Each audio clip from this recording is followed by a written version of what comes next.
2, 1, go. Hi, I'm Anita Schenker, and this is my capstone for modern classical languages. And today I'm going to be tackling the question of how we represent women, particularly women in power.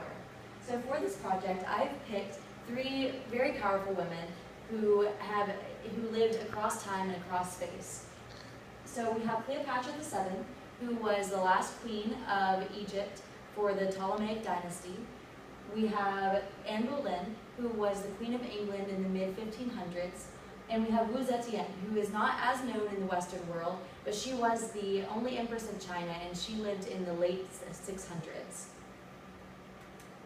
So the problem that we see when it comes to representing women is, and especially women in power, is that women have occupied docile domestic roles traditionally throughout history, and that's where we're comfortable seeing women in these roles of domesticity and these characteristics of innocence and maternity.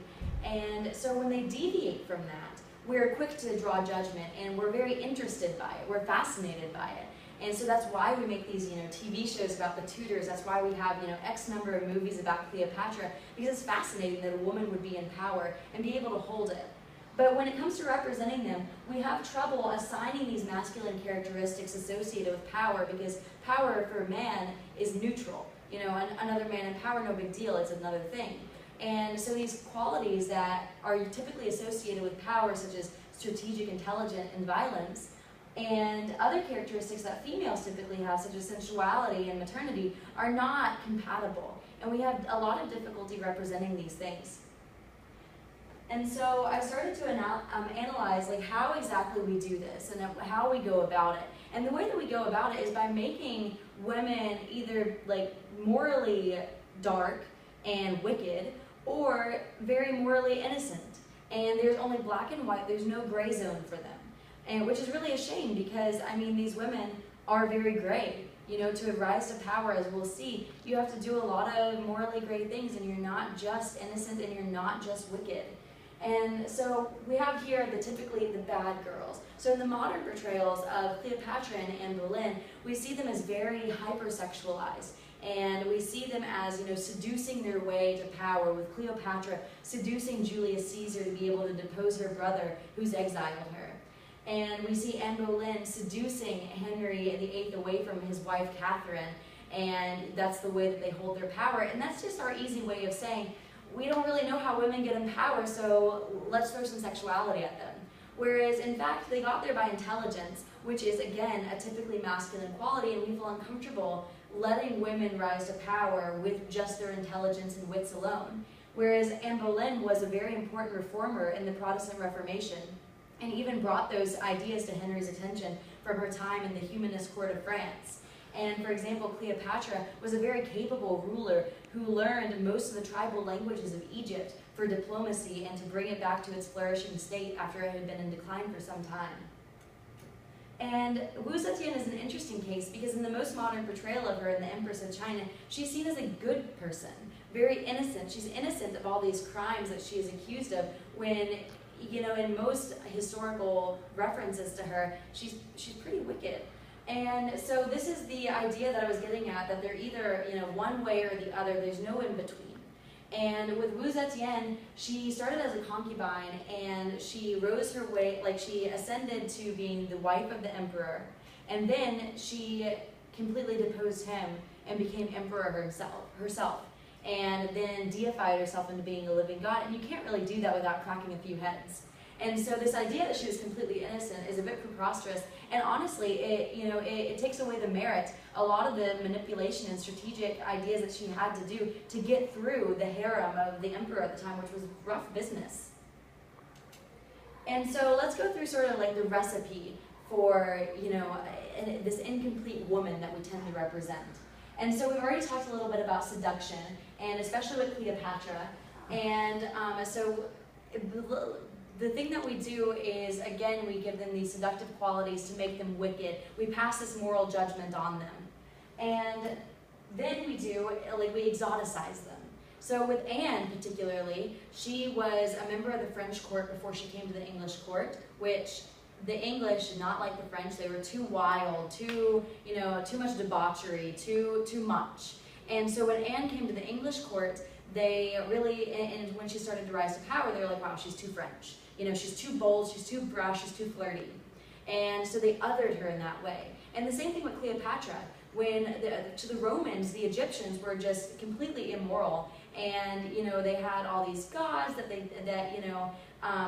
they associated with, but these gods weren't really moral, not like the good, strong Roman gods. And so this was just another way to sort of use xenophobia against them and make them seem wicked. And then they stripped them of their maternity. So if you look at most portrayals of, say, Cleopatra, like in the French movie Asterix and Obelix, which is hilarious, you see her as this, you know, queen who's just like, she's very impetuous. She's very frivolous, but the thing is, you see no sort of maternal characteristics about her. And she had 4 children.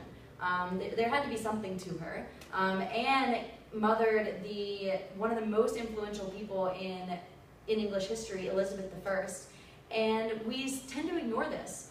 Instead we assign these maternal characteristics to the good women like Octavia and like Catherine, who were good mothers and occupied those domestic roles, and wow, look how great they are.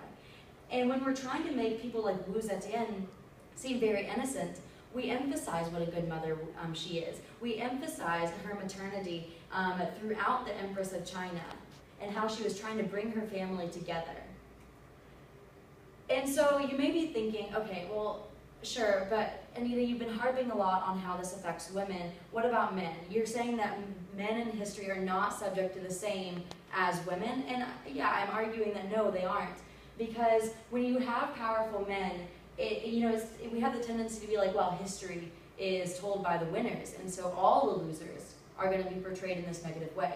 But we have a very evident loser, Mark Antony, who was with Cleopatra and who was killed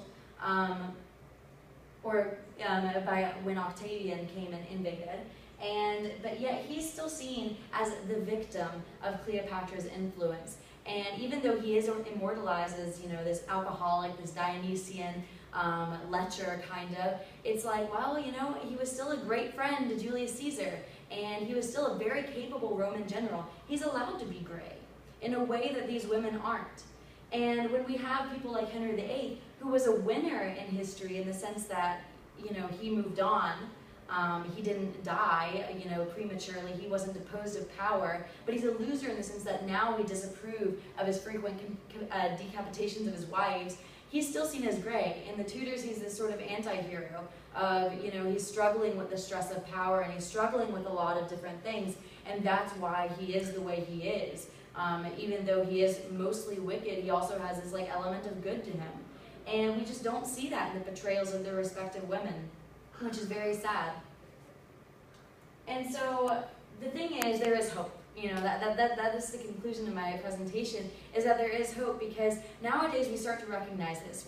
We're beginning to be in this age where females exiting the home is more common. Women are occupying positions as CEOs. They are, you know, one is running for president, one is already in power in Germany. Like, you know, this is becoming more common. We're not there yet to where we're completely neutral, as we can see with the Tudors and with Cleopatra and the Empress of China, but we're getting there. So these were my main sources, these biographies, and I use a lot of the original source text, especially with them, like letters between Anne and Henry, and letters of the ambassadors, as well as with Cleopatra, some of the original historians like Plutarch and Cassius Dio.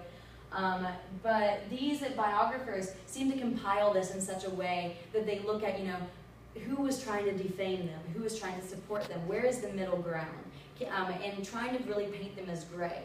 I will say that some of them do it better than others. Stacy Schiff in Cleopatra Alive, she does an okay job of, you know, making sure that Cleopatra is not hypersexualized, but in the same sense, she does exactly the opposite of what I was talking about, and she strips her of a lot of the feminine qualities, such as emotion behind her decisions, and doing a lot of things. She only does them out of manipulative power and intelligence and, you know, cunning, rather than having any sort of emotional stake in anything, which is not human. So she still makes the mistake of, you know, while trying to empower Cleopatra, she still strips her of this human element. Whereas Jonathan Clements, in his book about Wu, he very aptly says at the end that, you know, Taizong and Gaozong, whose male predecessors in the Tang Dynasty, they did the exact same things to get to the throne. You know, they killed a lot of people. They made a lot of bad decisions. They had a lot of things going against them. And the only thing that Wu has against her is that she was a woman. You know, and she was doing these things. She was deposing people, exiling them, you know, poisoning them, where all of her male predecessors had done them, and it was completely fine. And so he doesn't take away the fact that she did these things. He doesn't take away the fact that, you know, she must have had regrets in her life, that she did a lot of things for manipulation and to gain power, but he does also add that, you know, she did feel things. She had nightmares about the people that she killed. She, you know, she mourned the death of her mother.